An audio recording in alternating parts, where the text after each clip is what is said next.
Good morning, students. Today we will continue with the last part of the lesson of the force and pressure.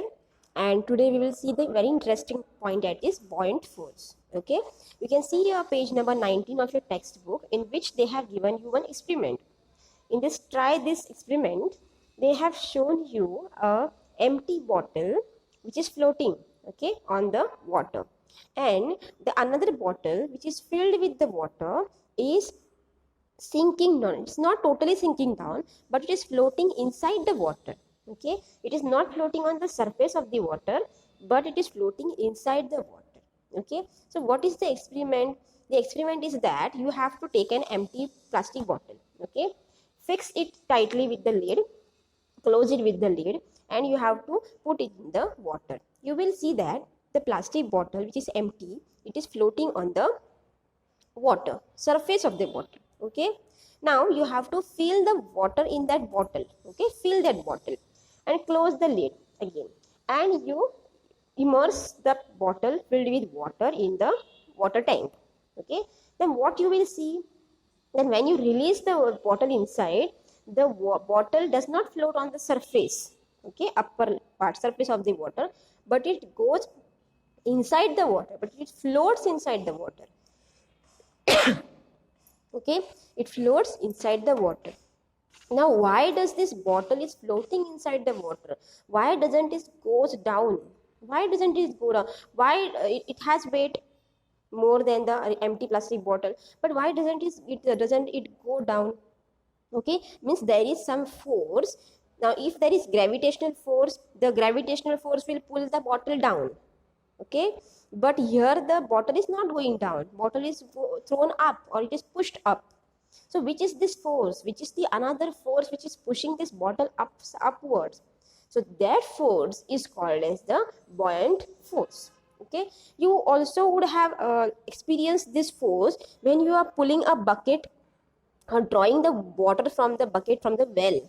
Okay, so some of them must have experienced about it. When you are completely filling the pot with water, and if the pot is going down, it feels very lighter for you. It is very lighter. Okay, now this pot has one force acting on the pot from down. And what is this force? This force is the buoyant force. You can see the fluid is shown and object is shown. Now because of the weight of the object should go down. Okay, in the liquid. Okay, we are talking only about the liquid, not in any other medium. It's only in the liquid medium. So the force which is acting in the opposite direction of the gravitation, this force is called as the buoyant force. Okay, it is acting on the all the object. Now the iron nail sinks in water. Okay, but why does not the ship sinks in water? Okay, why doesn't the ship sinks in water? Why? The answer is only one, that is the density of the water is more. Okay, now if the density of the sea water is more, okay, समुद्राच्या पाण्यावरती मोठ्या मोठ्या ships असतात. Okay, but this ship doesn't sink down. Why? Because the density of the sea water is more. You must have also heard about the Dead Sea. Okay, Dead Sea is the sea where the sea water or the salt proportion is more. Okay, so if you go in that sea, you will not drown inside. You will never go and sink inside. You will only float. Okay, because the density of the water is more. Density means what? There are the molecules are very dense.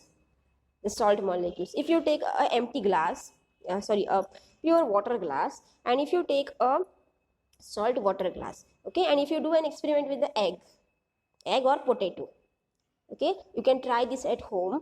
Take a fresh water or simple water, and other vessel you take a salt water. Take water and add salt in that, and you take potato, and first you immerse the potato in the simple water or common water. Okay, what you just observe what will happen. And another vessel which you have taken the salt water, you immerse the potato in that. Okay, so what you will see there, that the salt water's potato is floating up. Why? Because the density of the water is more. So if the density is more, the buoyant force will be also more. It is given here. See, what causes buoyant force? Buoyant force is the force on an object exerted by the surrounding fluid. Fluid means the flowing substance, flowing matter. It can be liquid or it can be air. Okay, fluid, when you talk about fluid, there are two things. One is liquid and second one is air. Okay, when an object pushes water, the water pushes back with as much force as you can. Okay, when you are pushing something or throwing something in water, water also pushes it back. If the water can push back as hard, the object floats. Okay, and if it does not push, water cannot push, then the object will sink. It all depends on the density of the water. You try this experiment at home with the simple water and the salt water. Okay, where there is more density, the buoyant force will be more in that. Okay, you can see here the man is floating on the sea water. You can read easily over there. He will not drown inside. Okay. Now on page number 20 you can read, do you know how is it decided that an object left in liquid will get sink in the liquid, will float on the surface, or will float inside the liquid? So the 3 points they have given here. The object floats if the buoyant force is larger than its weight. Okay, if the buoyant force is more, if you are throwing any object, suppose a ball, okay, so the ball will float. When it will float, if the buoyant force or the liquid's force, the fluid's force is more than the weight of the ball. The object sinks if the buoyant force is smaller than its weight. If the buoyant force is very, very small, means the density of the liquid is very less. Okay, and the object, the weight of the ball is very much more, then the object will sink inside. The object floats inside the liquid if the buoyant force is equal to its weight. If the buoyant force and the weight of the object both are equal, then what will happen? It will not go on the surface also, it will not go down also, it will only float inside the water. Clear? Now next part is about the, so you can see here in one glass it is shown oil is there and the water is shown. The oil is lighter than the water, so it is floating on the water. Okay, volume is more.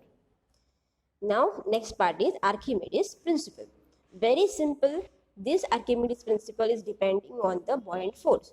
Now what Archimedes told, if you can try at home also, take a glass, okay, glass, kachecha glass, and you take some water, take a stone or any heavy object, stone, okay, stone is better, tie a thread for the stone.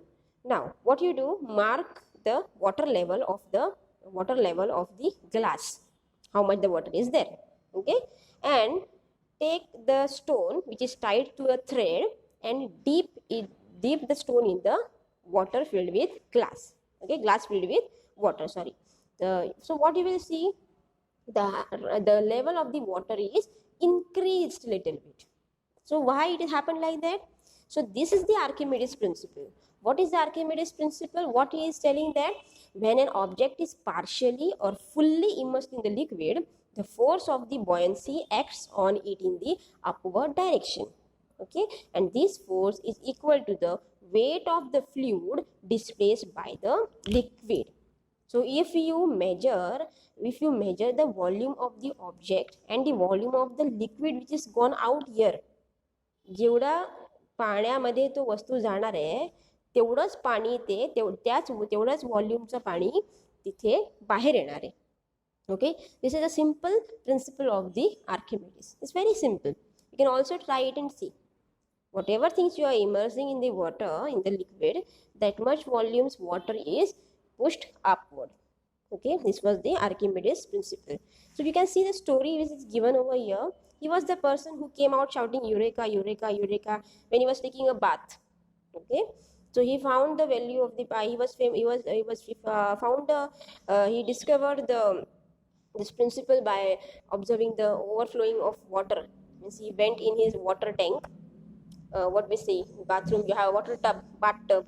Okay, when he went inside the bathtub, that much water came out.